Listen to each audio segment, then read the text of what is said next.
Dios los bendiga. A su nombre, a su nombre, a su bendito nombre. Denle un fuerte aplauso a Jesucristo, por favor, despierte. Que Cristo vive y está presente. Amén. Usted está vivo, por lo tanto, alabe y glorifique a Dios. Porque Él está aquí, mis amados hermanos. No sé por qué se sientan en esa fila atrás. Hacer más adelante, por favor. Acostúmbrense a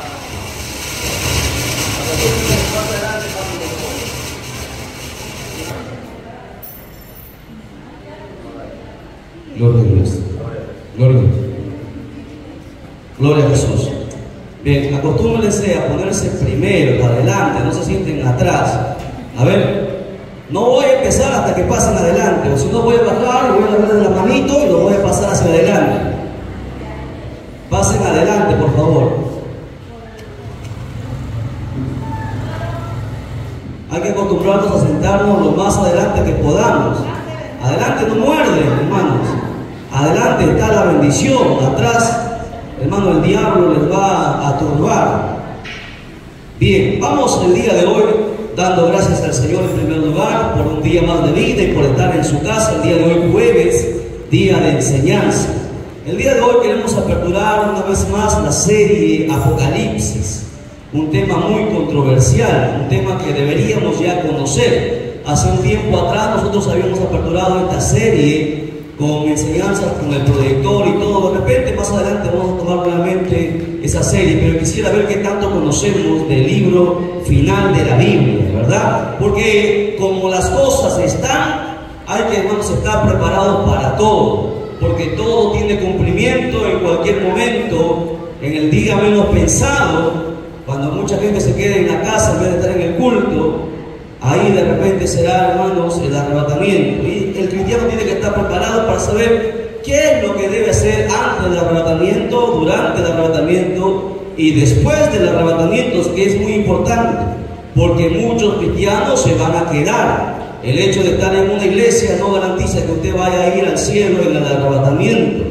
Porque Dios conoce nuestras vidas, lo que hablamos, lo que pensamos, lo que decimos, y nada escapa a los ojos de Dios, ¿verdad? Él todo lo sabe. No hay nada que no haya salido a la luz tarde o temprano. Por eso que es importante que conozcamos el libro de Revelaciones, porque necesitamos entender, hermanos, cuál es la gravedad del asunto. Estamos jugando. Mire, si usted supiera que el día de hoy va a morir, estoy muy seguro que todos aquí presentes haríamos todas las cuentas, dejaríamos todo, nos prepararíamos, porque vamos a morir, dejaríamos la herencia y todo lo que tengamos que hacer, ponernos a cuentas. Por lo tanto, viendo que el tiempo, hermanos, se ha acercado, deberíamos estar a cuentas, y para eso conocer, hermanos, este libro que habla sobre el final de todas las cosas. Vamos a ir a Apocalipsis capítulo 1, verso 1. Quería aperturar la serie sobre los dones del Espíritu Santo, pero vamos a hacerlo un alto porque es necesario y menester que volvamos a recordar, porque ya supongo que voy a preguntar y la mayoría tiene que responder, porque se les ha enseñado sobre el Apocalipsis. Vamos a ver. Apocalipsis 1:1, nos ponemos en pie en reverencia a la palabra. Esta va a ser una serie larga, muy larga, de repente la más larga de todas las series que hemos aperturado. Vamos a ver. La palabra siempre se lee para la gloria del Padre que nos creó, gloria del Hijo que nos salvó y la gloria del Espíritu Santo que está presente. Y la iglesia de Cristo dice: amén. Palabra de Dios es esta: la revelación de Jesucristo que Dios le dio para manifestar a sus siervos las cosas que deben suceder pronto, y la declaró enviándola por medio de su ángel a su siervo Juan, que ha dado testimonio de la palabra de Dios y del testimonio de Jesucristo y de todas las cosas que ha visto. Bienaventurado el que lee y los que oyen las palabras de esta profecía y guarda las cosas en ella escritas, porque el tiempo está cerca. Oramos. Bendito sea el nombre tuyo, Dios del cielo y de la tierra, Padre mío. Gracias de todo corazón, eterno Dios, por tu amor y por tu misericordia, por permitirnos estar en este día, Padre mío, en tu casa. Bendito Padre, perdona nuestros pecados, nuestras ofensas, nuestros errores, Dios mío. Reconocemos, Señor Dios mío, que sin ti nada somos. Nos humillamos ante ti, Padre mío, para pedirte misericordia, Padre bendito, para que en este día tú nos hables por medio de tu palabra y esta palabra nos enseñe, nos exhorte, nos corrija, nos discipline, Padre mío, nos dé a vida, nos sane, haga todo lo que tenga que hacer en nuestra vida. Bendito Dios, glorifícate en esta hora, bendito Padre. Atamos al hombre fuerte, todo principado, potestad, espíritu que se mueve en las tinieblas, Padre mío, en esta hora, en el nombre de Jesús, Padre mío, sea atado todo poder del diablo y echado fuera de este lugar, fuera de cada vida en esta hora, y que solamente el Espíritu Santo se mueva tocando cada vida en esta hora, en el nombre que es sobre todo nombre, en el nombre de Cristo Jesús nuestro Señor. Amén, amén, amén. Tome asiento y mantenga su Biblia abierta, abra su cuaderno.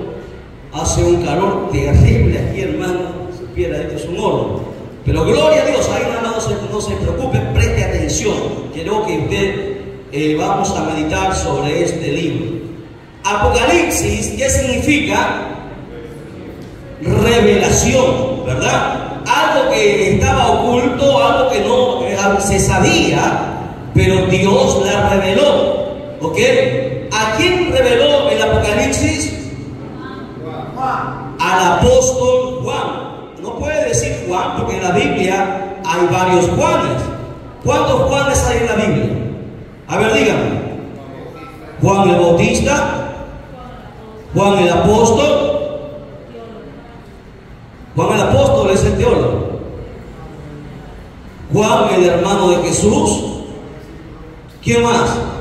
Hay varios Juanes en la Biblia.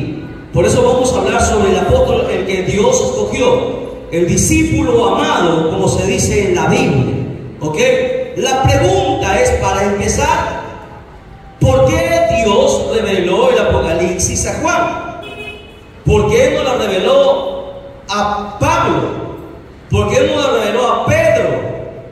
Si el Dios dijo, o Jesucristo cuando estuvo en la tierra le dijo, Pedro, tú eres Pedro, y sobre esta piedra edificaré mi iglesia, y las puertas del infierno no prevalecerán en contra de la iglesia. ¿Por qué se la dio, hermano, la revelación a Juan y no a Pedro? Que se supone que Pedro era el jefe. Después de Jesús, se suponía que era Pedro. Amén. A ver, presten atención, no se distraigan. Usted está con calor, yo tengo más calor aquí todavía y aún así me aguanto. Así que presten atención, no se distraigan. Todos sentaditos, por favor, ¿ya? Bien. ¿Alguien me podría darles la respuesta? ¿Por qué a Juan? ¿Por qué no a Jacobo, que era el líder de la iglesia? ¿Por qué no a Pedro? ¿Por qué no al enorme Pablo, que Pablo tenía un conocimiento tal de la escritura? Era un teólogo de teólogos, doctor en la escritura. ¿Por qué a Juan? Juan era el menor, escuche bien, de los 12 discípulos. Era el más joven. ¿Ok?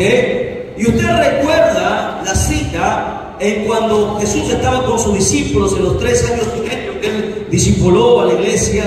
¿Se recuerda la oportunidad cuando Jesús estaba hablando con Pedro y Jesús le dijo, le estaba contando y hablando cosas a Pedro, los discípulos estaban sentados y Jesús le llamó a Juan, le dijo, ven, sígueme. Y Pedro como que tuvo celo, a pesar de ser apóstol, tuvo celo y le dijo, Señor, ¿y este? Y Jesús le miró y le dijo, Pedro, ¿qué quieres? Si yo quiero que él quede hasta el final, ¿a ti qué? Le dijo, como diciéndole aquí, ¿a ti qué te importa?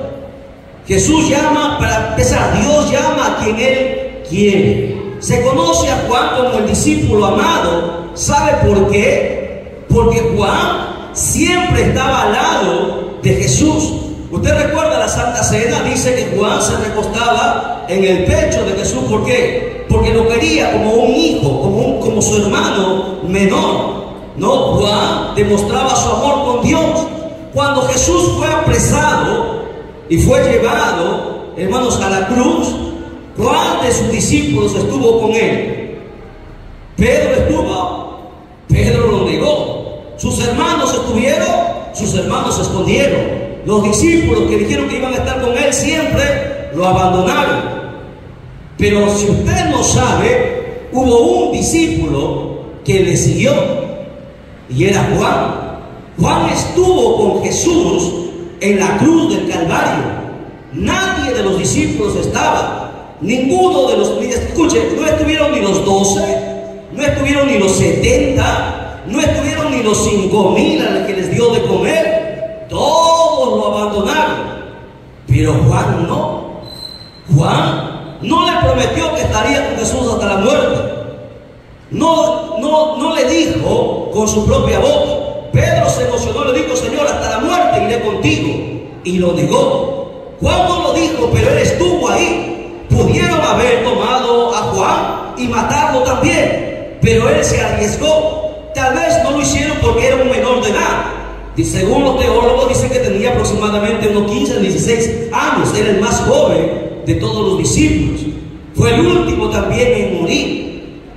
Por esa condición, mira, por esa, ¿cómo lo podemos decir? Valentía, pasión, y de verdad demostró su amor por él, que estuvo dispuesto a morir. Estuvo ahí en el momento que más Jesús necesitaba. Por eso que, ¿recuerdan? Cuando Jesús iba a morir, le dijo a María, mujer, no le dijo madre, porque no es la madre de Cristo. Le dijo: mujer, he ahí a tu hijo. Hablando de Juan. Y le dijo: Juan, he ahí a tu madre. Juan estuvo en la cruz. Nadie estuvo con él. Es como cuando usted tiene un mejor amigo y nunca lo abandona. Usted lo va a honrar siempre. Pase lo que pase, usted le confiará lo más sagrado que usted tiene, su confidencia, porque sabe que no lo va a traicionar, porque sabe que no lo va a abandonar. Pedro prometió estar con él y no estuvo. No lo negó una ni dos, le negó 3 veces. Y encima de eso, cuando Jesús murió, él se fue, como que se apartó, volvió a la pesca. Juan no. Por eso que a Juan se le concede este gran honor de la revelación más extraordinaria que contiene el fin de todos los tiempos. ¿Entendió? Entonces, por 2 cosas. Primero, porque Jesús le dijo, cuando estuvo con los discípulos, le dijo: yo quiero que él quede hasta el final. Era el mandamiento de Jesús. Y segundo, porque Juan se lo ganó. Estuvo ahí. Mucha gente dice: Dios te amo. Pero cuando las papas queman, ya no muestran su amor. Se olvidan de Dios, ¿no? Porque es fácil de decir: Dios te amo cuando todo está bonito, ¿no? Cuando hay salud, cuando hay dinero, cuando hay trabajo. Pero cuando todo está en contra tuyo, cuando estás en el desierto, estás muriendo, ahí se ve realmente quién ama y quién no ama. Porque el amor no es de palabras, el amor se demuestra con hechos. Y Juan lo demostró. No tuvo miedo a morir, a pesar que era el menor. Él estuvo ahí, le vio al Señor agonizar. A ver, pellizquen a la hermana Adriana. Voy a mencionar los nombres de los que se me quieren dormir, ¿ya? Para que les conozcan ahí a través del canal, a todos los que se están durmiendo. A ver, así que presten atención. Entonces, ya saben por qué es importante y por qué se le dio esta revelación y se le concedió a Juan. Muy bien, hasta ahí, ¿alguna pregunta? ¿Estamos listos? Ahora, ¿saben una cosa extraordinaria?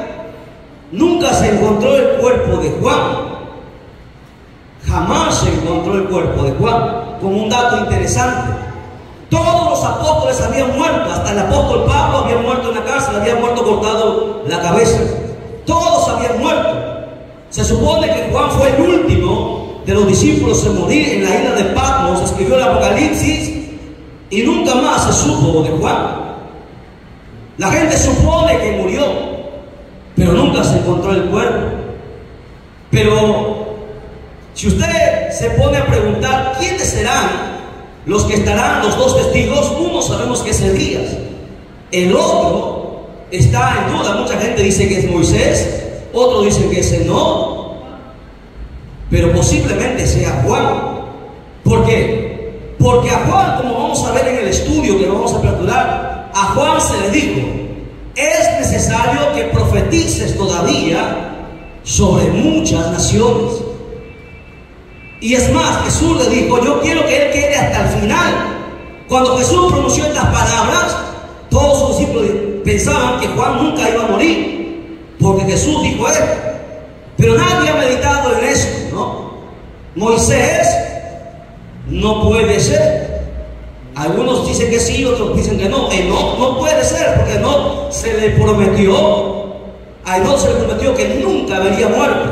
Y la Biblia dice en Hebreos 9:7 que está establecido que los hombres mueran una vez y después el juicio. Moisés murió o no murió. Y si vuelve a la vida, la Biblia dice que el anticristo va a agarrar a los dos testigos y los va a matar. No pueden morir una segunda vez. ¿Qué me dicen los pastores y teólogos y estudiosos que aseguran que es Moisés? Habría mucho que investigar aquí, ¿no? Porque la Biblia no puede contra, pero le dejo ahí como interrogante para que investigue. Ya esto nosotros vamos a hacer el estudio cuando lleguemos al nivel avanzado, para que usted entienda muchas cosas que están ahí. Pero ya para que su mente vaya entendiendo la profundidad de la Biblia, lo extraordinario que es Apocalipsis. Bien, vamos entonces a empezar con esta introducción. Empezamos con el estudio. Apocalipsis 1:1, acompáñenme a lecturar nuevamente. Dice: la revelación de Jesucristo, porque esto fue revelado por Jesucristo. Esto no lo supieron ni los profetas. Fue Jesucristo el que trajo esta revelación. ¿Cuándo? En el Nuevo Testamento. Salomón era el hombre más sabio de la Biblia, pero no sabía nada de Apocalipsis. ¿Lo entiende? A ver, usted tiene la oportunidad de ser más sabio que Salomón. Salomón desconocía muchas cosas. Usted ahora tiene el libro de los libros. Este libro está sellado, contiene todo. Usted podría convertirse en más sabio que Salomón, pero a la gente no le gusta leer la Escritura. La Biblia te da sabiduría. La Biblia expande tu mente. Si usted entendiera, cada vez que usted lee la Biblia, entendiera que el porcentaje que usted perdió en la caída del hombre lo va recuperando, se hace más inteligente, más sabio, tiene más fe, se hace más poderoso, en otras palabras. Si los cristianos supieran eso, todo cambiaría, ¿no?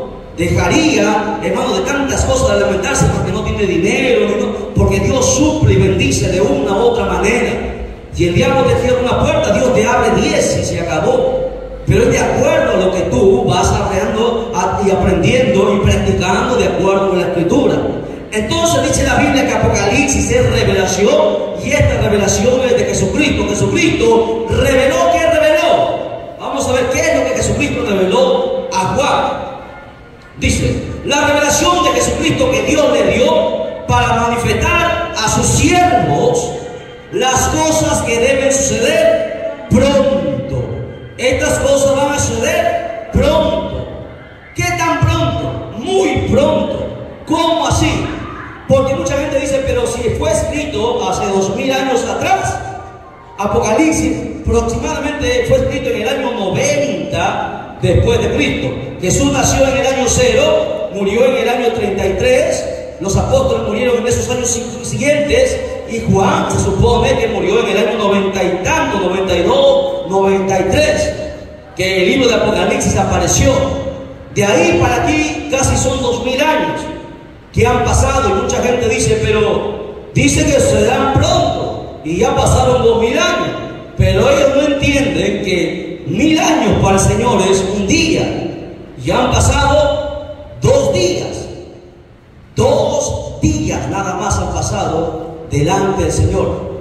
Y Amos dice que en 3 días acabará todo. Por eso mucha gente ignora la escritura y piensa que el fin de todas las cosas nadie lo sabe. La Biblia sí lo dice. Será en el día 3, en el tercer día. Hemos entrado nosotros del segundo día al tercer día porque estamos después de 2000 años, 2024. No sabemos el día y la hora que Cristo vendrá, pero sabemos cuándo acabarán todas las cosas. En el tercer día, dice la Escritura, como vamos a demostrar más adelante. Ahora, las cosas que van a suceder pronto, en cualquier momento, acontecerá esto. Y la declaró enviándola por medio de su ángel a su siervo Juan. ¿Ok? A ver, dice, la declaró por medio de su ángel.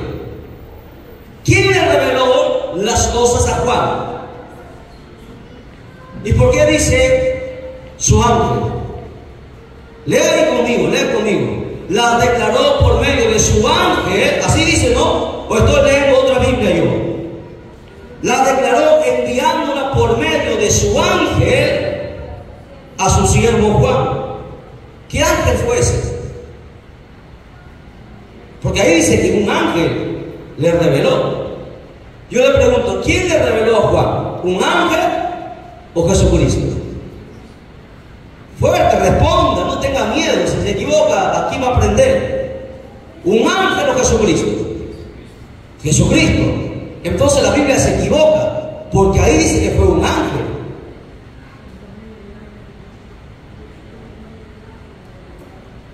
Ese ángel es también Jesucristo.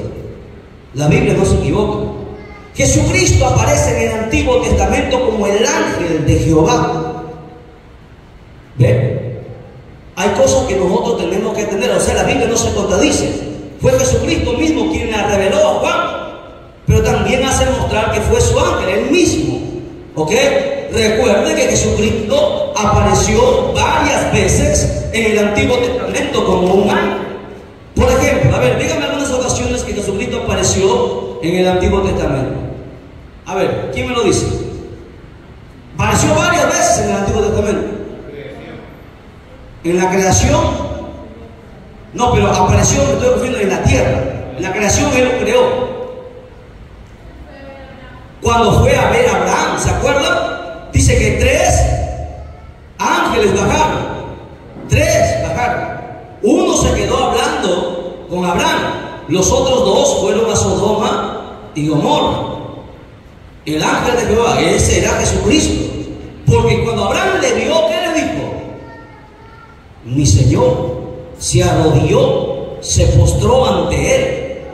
Porque Abraham lo conocía. Porque Abraham conversaba con él. Jesucristo, recuerde que es eterno. Él nunca ha nacido. Él siempre ha estado con el Padre, con el Espíritu Santo, los 3 juntos. Miqueas 5:2 dice que sus salidas son desde la eternidad hasta la eternidad. O sea que nunca nació ni nunca morirá. Él siempre está. Él ha bajado siempre, hermano, a la tierra. Otra oportunidad que Jesucristo estuvo en la tierra fue cuando con Daniel, no. No, sí, con Daniel, cuando fue, pero no fue con Daniel, fue con Sadrach, Mesach y Abednego en el horno de fuego. No, la gente dice, veo ahí como un resplandor. El rey Nabucodonosor decía, veo un resplandor que está ahí entre medio de los 3 que se pasea. Es como un Dios, decía el mismo Nabucodonosor, porque era distinto. Era Jesucristo. Otra oportunidad donde Cristo apareció en la tierra en el Antiguo Testamento fue con Moisés. ¿Se acuerdan? Cuando Moisés le dijo, Señor, quiero ver tu rostro. Y Dios le dijo, el que hablaba era Jesucristo con Moisés. Porque mucha gente no entiende que Jehová es un nombre en plural. No entiende que el Jehová de la Biblia a veces era el mismo Jesucristo. Cuando Él le dice, quiero ver tu rostro, y Dios le dice, no puede un hombre ver mi rostro, porque si me ve, muere. Entonces le dijo, te mostraré mis espaldas. La Biblia dice que le puso Dios en una piedra a Moisés, y pasó, dice, y Moisés vio las espaldas de Dios. Así dice el libro de Éxodo. porque Dios es espíritu. Vio las espaldas de Jesucristo. ¿Me entienden? Jesucristo se ha aparecido otra vez, otra más. Vamos, hay varias. Con Josué. Ese ángel que estaba ahí era Jesucristo. Por eso le dice: has peleado contra Dios y has vencido. Un ángel no es Dios, era Jesucristo. Y no es que lo venció, él se dejó vencer porque tenía una enseñanza que tenía que enseñar. Porque Josué se puso ahí a pelear, ¿verdad? Con Josué, también con Jacob. Jesucristo ha aparecido como el ángel de Jehová en el Antiguo Testamento en varias oportunidades. En la Biblia se habla de dos Jehová: Jehová Padre y Jehová Hijo. Eso lo vamos a demostrar en la Escritura, ¿ok? Entonces Apocalipsis dice: enviándolo por medio de su ángel a su siervo Juan. Está hablando del mismo Jesucristo, porque dice la Biblia que la revelación es de Jesucristo. Bien, explicado entonces esa partecita. Continuamos. A su siervo, miren, y aquí dice una palabrita: siervo Juan. No dice a su apóstol Juan, porque mucha gente no quiere mostrar: no me llame pastor, llámeme apóstol. Ya no me llame pastor, soy el reverendo. Porque a la gente le gusta el ego, no le gusta que le ensalce. Así hay mucha gente. Pero Juan mismo, el que escribió, él dijo, se le mostró a su apóstol, al mayor apóstol. Él dijo a su siervo: humildad. Ve que Juan había sido discipulado por Jesucristo, él había aprendido. Porque Jesucristo mismo dijo: yo no he venido a ser servido, sino a servir. Y el cristiano que no está dispuesto a servir, pues entonces no ha entendido el evangelio y no ha nacido de nuevo. La vez pasada, una hermanita dijo: yo quiero ser un día la pastora o la esposa del pastor para que me anden en su carro.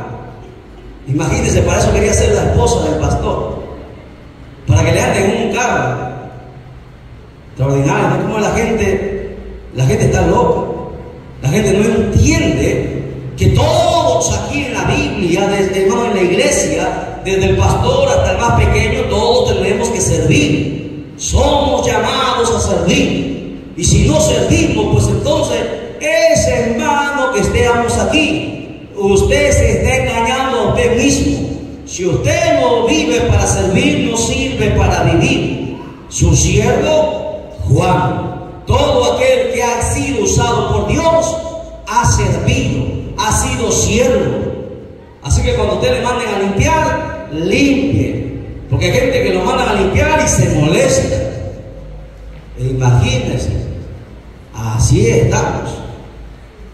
Se empieza de abajo. Sobre lo poco me has sido fiel, sobre mucho te pondré. Entra en el gozo de tu Señor. Hay gente que se convierte hoy, mañana ya quiere ser el pastor, quiere ser el diácono, quiere ser... No entiende que es un proceso, el proceso de Dios. Todos aquí debemos aprender, antes de alcanzar un talento, un don o un ministerio, tenemos que aprender a ser siervos. Aquel que no aprende a servir, jamás Dios lo podrá usar, jamás. No importa quién sea. Si usted no sirve, jamás será usado por Dios. Entonces, mientras usted más sirva, ¿qué quiere hacer Jesús con el servicio? Mientras nosotros más servimos, más humildes nos volvemos. Y Dios al humilde que dice, lo tiene de cerca, y al altivo lo mira de lejos. Y Dios quiere tenernos cerquita a Él. Por eso que mucha gente todavía está con el yo-yo, con el orgullo, con el ego. Hay que servir. Cuando tú sirvas, más humilde estarás. Sin humildad jamás se podrá llegar lejos. Jamás. Amén. Bien, continuamos. Mira, hay bastantes cositas que estamos aprendiendo. y estamos recién en el primer verso. Vamos pasando al segundo verso, ¿ya? Segundo verso que dice, ayúdenme, que ha dado testimonio, otra de las cosas por qué Dios le dio a Juan la revelación. Ahí está el tercer propósito, porque Juan fue el que recibió esta palabra. Dice ahí, el verso 2, a su siervo Juan, que ha dado testimonio de la palabra de Dios y del testimonio de Jesucristo y de todas las cosas que ha visto. ¿Qué hizo Juan? Por 90 años dio testimonio. Hermana Dorcas, ¿qué está haciendo usted? Siéntese derecho. A ver, Juan dio testimonio. Para que Dios use tu vida, nosotros tenemos que convertirnos en predicadores.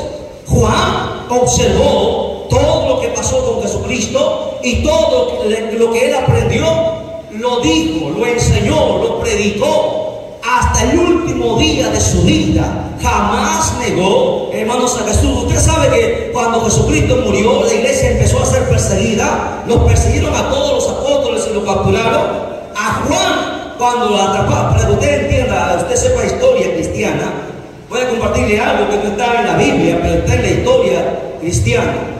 Cuando le capturaron a Juan, hermanos, lo metieron en una olla, hermano Esther, en una olla de aceite hirviendo. Escuche, la orden del emperador romano era matar de la peor manera a los discípulos. Cuando aprendieron a Juan, los soldados que eran perversos como el diablo, tomaron a Juan, calentaron una olla grande, un perol de aceite que estaba hirviendo y metieron a Juan. Todos pensaron que Juan iba a gritar y en unos segundos iba a morir. Juan entró en esa olla de aceite hirviendo y no le pasó nada. Nada. Eso no lo sabía usted. Cuando Juan salió de la olla de aceite hirviendo, los soldados quedaron impactados. Le comentaron al centurión que ese hombre era un milagro, algo que no había podido darse credibilidad a lo que había pasado. Era imposible que un ser humano salga vivo de ese lugar y mucho menos intacto. Nada de su cuerpo se había quemado. Por eso, como Juan no podía morir, intentaron matarlo muchas veces. Pero Juan no se moría. ¿Qué hicieron? Agarraron a Juan, fue el único apóstol, y lo llevaron a la isla que estaba en el mar, a la isla de Patmos. Era, hermanos, una sentencia de muerte. Nadie escapaba, salía con vida de ahí, donde la gente iba a hacer trabajos forzosos en las minas y escarbaban piedras y les flagelaban, les dejaban sin agua, sin comida, y morían atrozmente comidos por las aves. Por eso, como Juan no pudo morir, lo mandaron a la isla de Patmos. Pensaron que ahí moriría, pero en esa isla, siendo esclavo y prisionero, Juan escribió el libro final, el Apocalipsis. Juan dio testimonio, se ganó a mucha gente para Cristo. Dicen algunos que más todavía de lo que el apóstol Pedro, porque Pedro ya había muerto. Pedro había ganado miles, al igual que Pablo. Pero Juan duró muchos más años, predicó mucho más tiempo. No pasó un día sin predicar. Y cuando tú haces lo que Dios te manda hacer, Dios te honra. Juan dice que dio testimonio, dice ahí, de la palabra de Dios. Era un predicador excelente. Dio testimonio de la palabra, dio testimonio de Jesucristo y de todas las cosas que él había visto, porque él estuvo con Jesús siempre, todo el tiempo. Él estuvo con el Señor.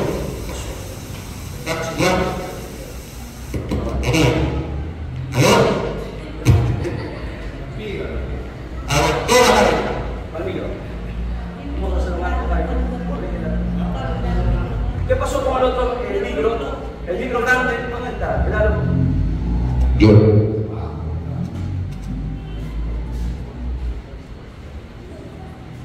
Gloria a Dios. Bien, ahí, voy a predicar para este lado, no importa. A ver, continuamos. Verso 3 dice: bienaventurado. ¿Qué significa bienaventurado? Bendito, 3 veces feliz, bonanza constante. Eso es bienaventurado, ¿ok? Bien, bienaventurado, aquí viene la bendición de Dios. Aquí hay una promesa de Dios para todo ser humano. Bienaventurado, 1, el que lee. 2, el que oye las palabras de esta profecía. Y 3, y guarda las cosas en ellas escritas, porque el tiempo está cerca. A ver, aquí hay 3 bendiciones. ¿Tú quieres ser bienaventurado? ¿Tú quieres ser bendito, nunca sufrir? ¿No quieres pasar momentos terribles? ¿Tú quieres que Dios abra la puerta de los cielos y te bendiga? Aquí está la última promesa de Dios. El que lee, el que oye y el que practica lo que dice la Escritura. Mucha gente lo lee, se lo sabe de memoria, lo recita, pero no lo practica. Hay mucha gente que canta aquí y danza a veces, pero vive mal, no practica nada de lo que la Escritura dice, está lejos de Dios, su corazón no ha cambiado, siguen en lo mismo, con la mentira, porque a la gente le gusta mentir, con el chisme, con la murmuración, con tantas cosas. Están cerca, pero su corazón está lejos de mí, dice el Señor. Aquí tenemos que aprender que Dios nos bendice por 3 cosas sencillas: lee, oye y practica lo que la Escritura dice. Porque si no, en vano será. Así tú das todo tu dinero, todos tus diezmos, así tú derramas todas tus lágrimas, así tú hagas 1.000.000 de días de ayuno, así tú hagas lo que tú hagas. Si tú no has nacido de nuevo, es en vano todas las cosas. Dios solamente da su bienaventuranza, o sea, su bendición. Esa es la bienaventuranza, bendición de Dios. La bendición de Dios está por encima de la del alcalde, de la del presidente, del hombre más millonario de la tierra. La bendición de Dios consta en muchas cosas: dinero, economía, salud, hermanos, familia, tantas áreas cubren la bendición de Dios. ¿Tú quieres esa bendición? Lea, oiga y practique lo que la Escritura dice. Verso 4. Muy bien. Dice Juan a las 7 iglesias que están en Asia: gracia y paz a vosotros. 7 iglesias en Asia, en diferentes lugares. Había 7 iglesias, había más iglesias. El Evangelio, para su conocimiento, estamos hablando del año 90 después de Cristo. Jesucristo ya había ido al cielo, los apóstoles y la iglesia primitiva se había expandido, ya habían abierto varias iglesias en diferentes lugares, la iglesia había empezado a crecer, había muchas iglesias, pero estas 7 iglesias que el Señor menciona ahí tienen un propósito y una enseñanza que nosotros deberíamos aprender. Estas 7 iglesias representan la iglesia en todo el tiempo hasta el día del Apocalipsis. Desde que fue formada hasta el día del arrebatamiento están estas 7 iglesias. Cada una de estas iglesias marca un periodo de tiempo, desde el primero hasta nuestros últimos días. Y esa es la condición de la iglesia en el mundo entero. Vamos a ver cada una de estas iglesias. No es que solamente eran 7 iglesias, sino que estas 7 iglesias representan la iglesia en todo el tiempo. ¿Desde cuándo, hermano Jairo? desde el día que la iglesia fue formada, ¿hasta cuándo? Aarón o Samuel, que Aarón recién llega. Samuel, ¿hasta cuándo? Hasta el día del arrebatamiento. Esas 7 iglesias ha dividido todos estos 2000 años, 2000 y tanto que estamos, lo ha dividido en 7 periodos y lo vamos a demostrar. Ya vamos a ir estudiando. Muy bien, dice: gracia y paz a vosotros. 2 cosas importantes que los cristianos siempre tenemos que tener: la gracia de Dios y la paz de Dios. Preguntémonos, ¿tenemos la gracia de Dios? ¿Qué es la gracia de Dios? ¿Qué es eso? ¿Alguien me podría decir qué es la gracia de Dios en nuestras vidas?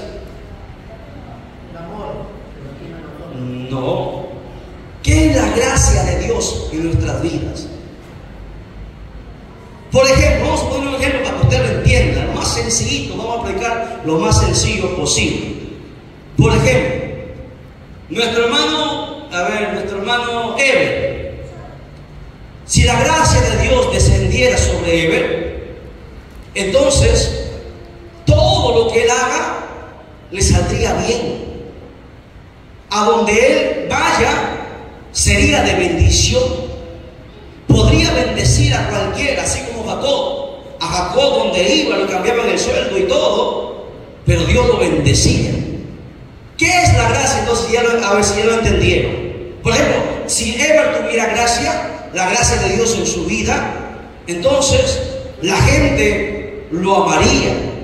La gente, por su comportamiento, por su educación, por su manera de comportarse, la gente vería en él a Jesucristo, vería que es una persona distinta, la respetaría.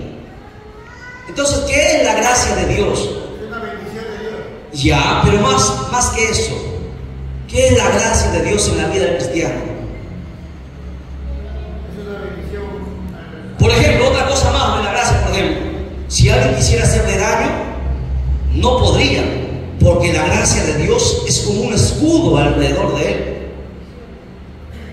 Una bendición. Otra palabrita, busquen una palabrita más adecuada.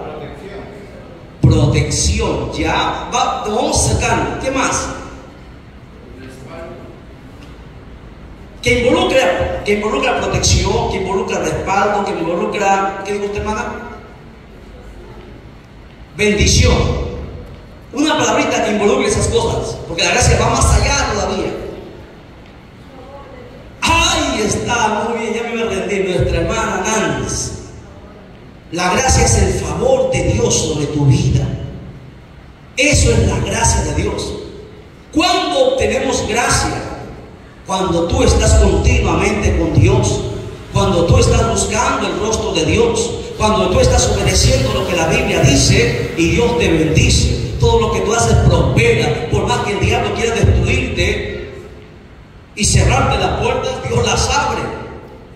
Eso es la gracia de Dios. Ahora, ¿me entendieron? Sí. Ahora les pregunto. Usted responda, si nadie me diga nada. ¿Usted tiene la gracia de Dios? Porque cuando usted lo ve, la gente habla a su espalda. Cuando usted lo ve, algunos lo quieren matar. Usted hace unas cosas y mete siempre la pata, ¿no? Le pregunto, ¿será que los cristianos, todos los cristianos tenemos la gracia de Dios? Deberíamos tener, pero no la tenemos. ¿Por qué? Porque estamos en desobediencia a Dios, porque no nos sujetamos, porque no nos humillamos, porque por un montón de cosas. Pero se supone que si tú tienes la gracia de Dios, todo será diferente. A donde tú vayas, a veces el ambiente es pesado, pero cuando tú llegas, el ambiente cambia todo, porque el favor de Dios está sobre ti, la unción de Dios está sobre ti. Cuando Jesús llegaba a un velorio, llegaba Jesús, se levantaba el muerto, porque la gracia de Dios estaba con él, el favor de Dios estaba con él. Cada día debemos buscar la gracia de Dios en nuestra vida. para que todo lo que hagamos nos salga bien, porque eso dice la Biblia. ¿Qué dice la Biblia en Romanos capítulo 8? ¿Se acuerdan? Mas a los que aman a Dios, todas las cosas le ayudan a bien. Pero ¿por qué mucha gente está en problemas? Está en dificultades, pasa necesidad económica, le falta el dinero, le falta la paz en su hogar, todo el mundo pelea, discute con su esposo, con su esposa, con sus hijos, no están en orden, no los respetan, porque nos falta la gracia de Dios en nuestra vida. Y la gracia de Dios no se puede comprar en la esquina, hermana Nancy. La gracia de Dios no puede decir, voy a orar por ti, te voy a poner la gracia de Dios. No, nadie puede orar por ti para que tú tengas la gracia de Dios. La gracia de Dios cuesta. ¿Qué cuesta? Humillación, sujeción, obediencia, guardar la palabra, buscar siempre a Dios. Algo sencillito, por ejemplo, congregar todos los días, que nos cuesta, ¿no? Si podemos, hagamos. Si no podemos, Dios lo sabe. Pero hay gente que pudiendo no lo hace. ¿Qué dice la Biblia? Aquel que sabe hacer lo bueno y no lo hace, ¿qué es? Y ningún pecador entrará al reino de los cielos. O sea que no es que estemos aquí en la iglesia sentados, vamos a ir al cielo. No, Señor. No. Y el apóstol Juan dice, la gracia y paz del Señor sea sobre vosotros. O sea, necesitamos la gracia y necesito también la paz de Dios. Porque sin la paz de Dios no puedes ser feliz. Y si tú no eres feliz, no puedes hacer feliz a tu esposa, ni a tu esposo, ni a tus hijos, ni a nadie. Porque para ser feliz a otro, tú primero tienes que ser feliz. Y mientras tú no seas feliz, no podrás hacer feliz a los demás. Y para que tú seas feliz necesitas la paz. Por eso que el apóstol Juan menciona dos cosas importantísimas que nunca deberíamos perder: la gracia y la paz del Señor, que es lo que nos distingue de la gente que está afuera, nos distingue de los demás, nos distingue. Y el diablo sabe, porque aquí podemos decir, ¿no? Podemos aparentar muchas cosas. Uno puede aparentar santito, santita, con una aureola en su cabeza, pero a ocultas son diablitos, porque así es la mayoría de cristianos, ¿no? Pero tú a Dios no lo vas a engañar, al diablo tampoco tú le puedes engañar. El diablo sabe quién tiene la gracia de Dios y quién no la tiene. ¿Recuerdan a estos 7 profetas ambulantes que querían botar a un demonio? Y el demonio le dijo: a Jesucristo conozco y sé quién es Pablo, pero ustedes ¿quiénes son? Ustedes no son ni chicha ni limonada. Y así hay muchos cristianos, no son ni chicha ni limonada. Nos distingue la gracia de Dios. La gracia de Dios siempre te mantiene alegre, hermano. Te estás muriendo por dentro, pero estás alegre, contento, con gozo. La gracia de Dios es que te hace así. Ahorita vienen los cristianos derrotados, acabados, sin ganas de nada, con un pie en el mundo. La gracia de Dios, no, la gracia de Dios te mantiene firme. Por eso que nunca debemos perder la gracia del Señor. ¿Cómo lo obtengo, hermano? Ore, lea la Biblia y por sobre todo obedezca lo que la Biblia dice. Sencillo, nada más que eso. ¿Y qué dice la Biblia? Un montón de cosas que tenemos que hacer. A su nombre, a su nombre. Lo veo como desanimado, muy difícil, dicen algunos. Pero si es nomás, hermanos, el Evangelio, ¿quién dijo que el Evangelio era fácil? El Evangelio es la profesión más difícil. Fácil es ser ingeniero, fácil es ser doctor y hacer una operación del cerebro. Difícil es tocar el alma. Médicos, operen lo que ustedes quieran. Ingenieros, construyan lo que ustedes quieran. Pero nunca podrán tocar el alma, ni mucho menos llegar al espíritu. viene la gracia de Dios, traspasa el alma y traspasa el espíritu y le da vida. A su nombre, a su nombre. Den un fuerte aplauso a Jesucristo. Alabado sea el nombre de Dios para siempre. Bien, ahí lo vamos a dejar ya. Solamente hemos visto tres versículos, no, el 4 todavía no hemos acabado. Estamos en gracia y paz. Todavía faltan varias cosas. O sea, 3 versículos y medio ya para que usted diga. 3 versículos y medio. Me hacen acordar. Ahí lo dejamos para la siguiente clase. Nos ponemos en pie, glorificamos al Padre, Hijo y al Espíritu Santo. Gloria a Dios, gloria a Dios.